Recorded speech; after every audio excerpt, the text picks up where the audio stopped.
है कौन? राक्षस किसे कहेंगे आप?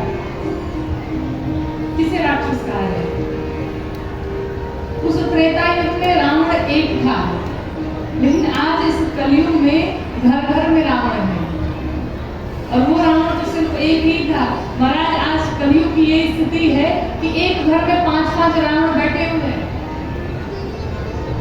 राक्षस आप किसे कहेंगे? या भगवान शंकर मां भवानी से कहते हैं, भवानी जो स्वप्न में भी वेद पुराण की कथाएं न सुने, भगवान की कथाएं न सुने, भगवान के भजन में उसका मन न लगे, मदिरा पान करे, गुटके इत्यादि खाए, वो कौन है? वो राक्षस है। वेश्या भक्ति करे, वो राक्षस है। जो अपने माता पिता को रुलाए, वो राक्षस है। जो अपने गुरु के प्रति प्रेम न रखे, श्रद्धा न रखे, भाव न रखे, वो राक्षस है। कितनी बड़ी बात कही है। आप बताओ, यहाँ कितने लोग ऐसे बैठे हैं जो मदिरा पान करते हैं? अब इस कथा से आप सीख करके जाना कि जो मदिरा पान करता है वो राक्षस ही है। और राक्षस ही नहीं, बताया गया है 5 महापापों में एक पाप मदिरा पान करना भी है। जो मदिरा पान करता है वो महापापी है। और मदिरा पान करने वालों के साथ जो रहता है वो भी महापापी है। अब आप एक बार विचार कर लेना कि आपकी संगति में ऐसा कोई है क्या? क्या आप भी ये महापाप कर रहे हैं? अगर महापाप कर रहे हैं तो ये फ्री के महापाप से बचिए। राक्षसों की वृत्ति बन चुकी है हमारी। आज के समाज की स्थिति बन चुकी है। आज भी तो यही है। हम मंदिर नहीं जाना चाहते, मंदिर जाने में व्यक्ति को शर्म आती है, बच्चों को शर्म आती है। हम कथाएं नहीं सुनना चाहते, कथाओं में नहीं बैठना चाहते हैं। ये राक्षस वृत्ति ही तो है। भगवान की कथा से जिसको प्रेम नहीं वो राक्षस ही तो है। भगवान के भजन से जिसको प्रेम नहीं वो राक्षस ही तो है। मंदिर जाने में लज्जा आने लगती है, लोग क्या कहेंगे? अरे बुरे कर्म करने में तुम्हें लज्जा नहीं आती, तुम्हें शर्म नहीं आती, और कथा में बैठने में शर्म आती है, तिलक लगाने में तुम्हें शर्म आती है, गंदे कार्य करने में शर्म नहीं आती। आप तिलक लगाओगे तो आपको भगवान का वो भक्त कहने लगे, अरे भक्त नहीं हो तो क्या होगा? फिर तो रावण के खानदान को ले। रावण कौन था? उत्तम कुल कुलस्थ कहलाती। रावण एक ब्राह्मण था, लेकिन जाति से कोई श्रेष्ठ नहीं होता है, कुल से कोई श्रेष्ठ नहीं होता है। आप अपने व्यवहार से श्रेष्ठ होते हैं, आप अपनी विद्वता से श्रेष्ठ होते हैं, आप अपने चरित्र से श्रेष्ठ होते हैं, आप अपने आचरण से श्रेष्ठ होते हैं। आप ब्राह्मण कुल में जन्म लीजिए, क्षत्रिय कुल में जन्म लीजिए, लेकिन आपके कार्य नीच जैसे हो, तो कोई मतलब नहीं है कि आप ब्राह्मण हैं, कि आप क्षत्रिय हैं, कि आप वैश्य हैं, कि आप शूद्र हैं। जिसका कार्य ऐसे, जिसके कृत्य ऐसे, जिसके कुकृत्य ऐसे हैं, वो नीचे ही है, वही नीच व्यक्ति है। आजकल क्या स्थिति है? आजकल बच्चे अपने माँ बाप अगर कुछ सिखाएं तो बच्चे कहते हैं ये तो हमारी लाइफ है, कहते हैं ये तो हमारी लाइफ है, हम अपनी लाइफ अपने हिसाब से देखेंगे, हम अपनी लाइफ अपने हिसाब से जिएंगे। आप इसके बीच में मत बोलो। ताली बजाइए, बस हो गया। झूठी ताली है, और जोर जोर से तालियां माँ बाप ही बजा रहे हैं, बच्चे नहीं बजा रहे हैं, क्योंकि बच्चे वही कर रहे हैं, उनको अच्छा नहीं लग रहा। आज के समाज की स्थिति है कि नहीं है? माँ बाप अगर कुछ टोकते हैं तो बच्चे तुरंत कहते हैं ये हमारा मैटर है, हमारी लाइफ है, और इस लाइफ को हम अपने हिसाब से जिएंगे। आप उसमें बीच में कुछ मत बोलो। क्या समाज की स्थिति होती जा रही है? क्या यही हमारे संस्कार है? क्या यही हमारी सनातन संस्कृति है? क्या यही हमें सिखाया गया है? भगवान राम, आप जिसकी कथा श्रवण करने के लिए बैठे हैं, भगवान राम महाराज दशरथ के कहने पर 14 वर्ष के लिए वन में चले गए। जबकि महाराज दशरथ ने डायरेक्ट भगवान राम से कभी नहीं कहा कि तुम 14 वर्ष के लिए वन में जाओ। महाराज दशरथ तो मना करते रहे, राम मेरा वचन मिथ्या हो जाएगा, मेरी वाणी मिथ्या हो जाएगी, लेकिन तुम वन में मत जाओ, तुम मुझे छोड़ करके मत जाओ। लेकिन फिर भी भगवान राम अपने पिता के वचनों का पालन करने के लिए कि मेरे पिता के वचन कहीं मिथ्या ना हो जाए, कहीं उनकी कीर्ति कलंकित ना हो जाए, उसके लिए राम जी 14 वर्ष के लिए वन में चले गए। और आज का समाज कैसा है? पिताजी की अगर तबीयत खराब है, माँ की अगर तबीयत खराब है और पिताजी अगर बच्चे से कहते जाओ मेरी दवाई दिल्ली से लेकर के आनी है, और उसी समय संजोग से अगर बेटे ने अपनी पत्नी के साथ मूवी देखने का टाइम फिक्स कर रखा है, तो बेटा क्या कहता है? पिताजी 2 दिन में अगर काम चल जाए तो देख लीजिए, अब आज तो प्लान हमारा कहीं और का हो गया है, आज तो इनके साथ मुझे मूवी देखने जाना है, दवाई तो नहीं ला सकते आज। 2 दिन अगर काम चलाना हो तो बगल से दवा लेके काम चला लो, आज तो दिल्ली नहीं जा सकता। मजाक है, राम जी 14 वर्ष के लिए वन में अपने पिता के लिए चले गए, अपने पिता के वचनों का पालन करने के लिए चले गए। आजकल के बच्चे 4 घंटे के लिए बाहर नहीं जा सकते। ये क्या है? ये हमारे संस्कार है, ये हमारी संस्कृति है, और इसे मॉडर्न जमाना कहते हैं, इसे 21वीं सदी कह रहे हैं। हमें लगता है बहुत मॉडर्न बनते जा रहे हैं। और सच्चाई तो ये है महाराज कि आपको अगर मूवी देखने जाना है तो आपने अपना टाइम फिक्स कर रखा है। अगर 7 बजे की टिकट मिली है तो आप 6:45 बजे पहुंच जाएंगे थिएटर में। और कथा में अगर कोई कहे कि कथा में चलना है तो जाएंगे, 7 दिन कथा है, किसी एक दिन चले जाएंगे। रोज रोज जाने की क्या आवश्यकता है? कोई बात नहीं, 7 बजे से कथा शुरू होती है, 9 बजे जाएंगे और 3 घंटे बैठ के कोई कथा थोड़ी सुनेगा। इतना मेरे पास टाइम रखा हुआ है, हम नहीं जाने वाले, हमसे नहीं होगा। ये कथा होगा चक्कर महाराज बाबा लोग आते हैं, बड़े बड़े पैसे लेते हैं, चले जाते हैं, मौज करते हैं, हम नहीं जाने वाले। ये आज के समाज की स्थिति बन गई।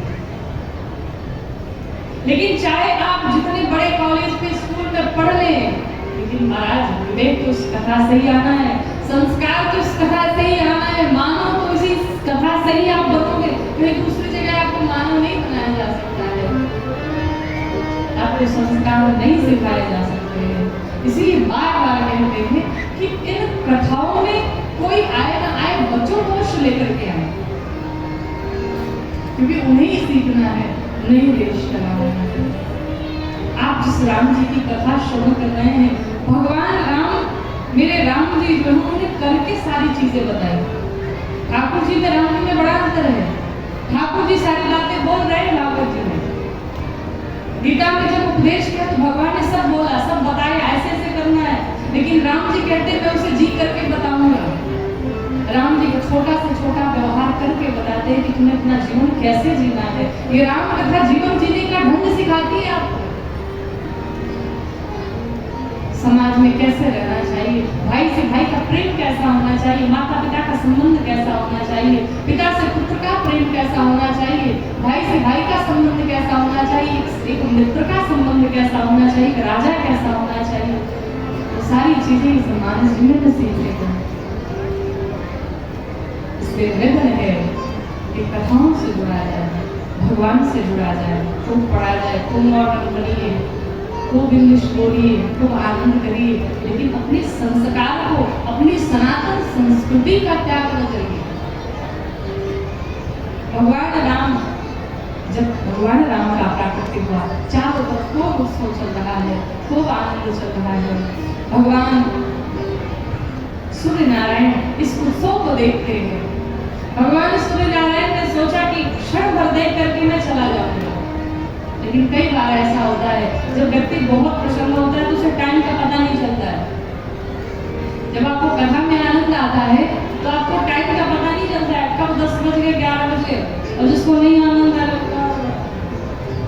कब कथा बंद होगी, 1 घंटे बीत गए और 1 घंटे बचे हैं। उठा बैठा उसी में हाथ पसारना, पैर पसारना, उसी में बाहर से कुछ मेले से मिली राय लेके आएंगे। कुछ लोग को 3 घंटे रहा ही नहीं जाता, उसी में फाँकेंगे। से स्थिर मिलेगी, क्या आप कथा सीखेंगे, क्या कथा से आप सीख लेंगे। आपको एक जब राम जी का नाम आता है तो मर्यादा की बात आ जाती है। राम जी का नाम आते ही व्यक्ति मर्यादित हो जाता है। क्या आप अपने मन से पूछिए, क्या आप मर्यादित हैं? क्या आप मर्यादा में बैठे हैं? इतने लोग किनारे अगर बगल खड़े देखिए, वो सब खड़े, और जो कथाओं में खड़ा होता है वो अपने जन्म में घोड़ा ही बनता है। इसलिए जिसको घोड़ा बनना हो वही खड़ा रहेगा, बाकी सब बैठ जाएंगे। नहीं तो जिसको मेला देखना हो जा सकता है मेला देखने के लिए, जिसको कथा सुनना हो प्रांगण में आके बैठ के कथा सुनते। बुरा तो नहीं लग रहा है? अभी सोच रहे कहां से कहां बुला लिया गया। रोज एक ना उपदेश देती रहती है, लेकिन हमारा तो ये कर्तव्य है। राम जी की कथा सब जानते हैं। राम जी ने 14 वर्ष वनवास किया, अंत में रावण को मारा, आकर के राजा बने, इस बात को तो सभी जानते हैं। लेकिन जो व्यासपीठ की गरिमा है, जो जिम्मेदारी है यहाँ पर जो आपने बैठाया है, उस जिम्मेदारी का तो हमें वहन करना ही करना है। वो आपको बुरा लगे चाहे अच्छा लगे। भगवान सूर्य नारायण जब इस उत्सव का दर्शन किया आनंदित हो गए। जब व्यक्ति बहुत प्रसन्न होता है तो उसे समय का पता नहीं चलता। ठीक यही स्थिति हुई भगवान सूर्य की। देखा तो नीचे सब गान लगाए जा रहे, सब बधाइयां गाए जा रहे। अब स्थिति देखिए क्या हुआ। भगवान सूर्य नारायण सोचे कि जब नीचे जो बजाने वाले बजाना बंद करें तो हम जाएं, और जो बजाने वाले हैं वो सोच रहे हैं कि जब रात हो तो हम बजाना बंद करें। अब ना भगवान सूर्य जाए नहीं बजाना बंद करें, नहीं बजाना बंद करें न सूर्य भगवान जाए। परिणाम क्या होगा? जब सूर्य नारायण जाएंगे तभी तो रात होगी। तो बजाने वाले सोच रहे कि रात हो तो हम बंद करें, और सूर्य नारायण सोच रहे ये बंद करें तो हम जाएं। और इसी चक्कर में 1 महीने बीत गए। अयोध्या जी में 1 महीने का 1 दिन हो गया। 1 महीने का 1 दिन हो गया। भगवान सूर्य नारायण को जब स्मरण हुआ कि तो 1 महीने बीत गया, हमें चलना चाहिए। भगवान सूर्य नारायण अपने भाग्य की प्रशंसा करते हुए भगवान को प्रणाम करके वहां से चले। कथा कहती है जीवन में अगर क्षण भर का सत्संग प्राप्त हो तो भगवान को बार बार धन्यवाद करते जाइए। प्रभु आज आपकी बड़ी कृपा हुई, आज आपकी सत्संग को सुनने का मुझे अवसर प्राप्त हुआ। भगवान का जन्म चैत्र मास में 9वीं तिथि के दिन के 12 बजे हुए। अच्छा आपको पता है कि भगवान का जन्म 9वीं तिथि के दिन ही क्यों हुआ? अष्टमी को हो सकता था कि नहीं, सप्तमी को भी हो सकता था, लेकिन 9वीं को ही क्यों हुआ? कारण है इसका भी। अगर आपसे पूछा जाए कि एक अंक में सबसे बड़ी विषम संख्या कौन सी होती है,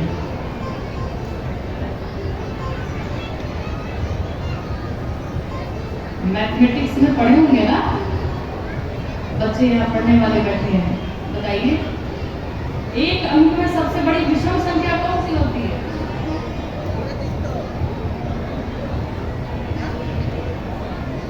कभी सवे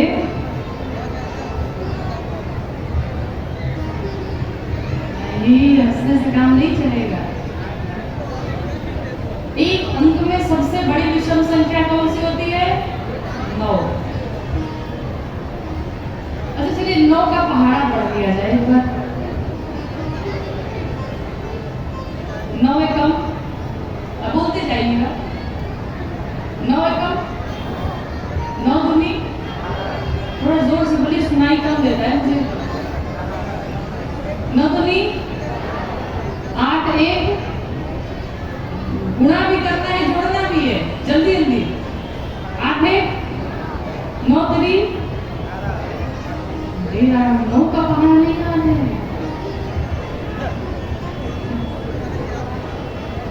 9 3 27 7 2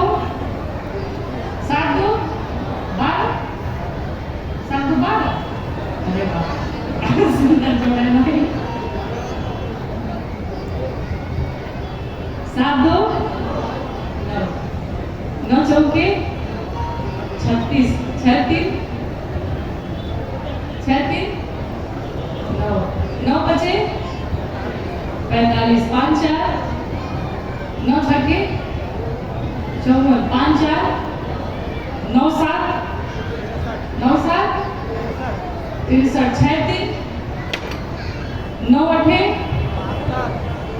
70 72, 7 2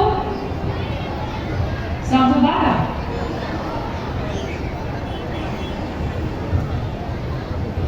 9 9 81, 8 1। जब कुछ लोग बड़े चालाक होते हैं, जैसे इतने लोग बोल रहे हैं तो कुछ लोग बहुत धीरे से ही बोल रहे हैं कि मेरी आवाज पहुंचे ना, अगर सही तो हम भी ठीक, अगर गलत तो पीछे। कुछ लोग की आदत होती है पीछे रहते हैं। एक हमारे बड़े प्रिय हैं, वो कहते हैं कि सदैव पीछे रहना चाहिए। हमने पूछा भाई पीछे रहने में फायदा क्या है? कहा कि मान लीजिए किसी रैली में जाए तो आगे आगे नहीं चलना चाहिए, पीछे चलना चाहिए। क्यों? आगे आगे लोग चलते रहेंगे, जब तक चलेंगे साथ में चलेंगे, लेकिन जहां देखा कि लड़ाई झगड़ा शुरू, धीरे से पीछे से भाग लेंगे, और अगर आगे रहेंगे तो निकल नहीं पाएंगे। कहने का अर्थ है 9 एक विषम संख्या, ऐसी संख्या है जो आप चाहे कितना भी काट लीजिए, कटने वाली नहीं है। अर्थात राम जी के जीवन में चाहे जैसे भी स्थिति आई, राम जी मर्यादित बने रहे, सत्य के मार्ग पर अड़िग रहे। कभी उन्होंने अपना सत्य का मार्ग नहीं छोड़ा, इसलिए भगवान ने नवमी तिथि चुना। दूसरी बात, भगवान का जन्म कब कितने बजे हुआ? कितने बजे हुआ? दिन के 12 बजे। घड़ी में सुइयां कितनी होती हैं? घड़ी में सुइयां 12 होती हैं। वाह, बहुत सुंदर। आप लोग देश के भविष्य हैं, देश एकदम बन जाए। घड़ी में सुइयां कितनी होती हैं? 3 होती हैं। एक सुई घंटे की, एक सुई मिनट की, एक सुई सेकंड की। ये तीनों सुइयां जब एक दिशा में ऊपर जाती है 12 पर, तब 12 बजता है। अर्थात मैं अरु मोर तोर तय माया। भगवान कहते हैं जब आप इस मैं से, मेरे से, इस माया से जब दूर होंगे और भगवान की शरण में पहुंचेंगे, जब दिन के 12 बजेंगे, जब आपके हृदय में ये 12 बजेगा, तब जाकर के राम जी का प्राकट्य होगा। इसलिए भगवान दिन के 12 बजे आए। अब भगवान क्या खाने से आए थे? याद है किसी को? क्या खाने से आए थे? खीर खाने से आए थे। खाने के नाम पे याद रहेगा, पता नहीं। खीर खाने से आए थे। अच्छा, अब ये बताइए कि भगवान खीर खाने से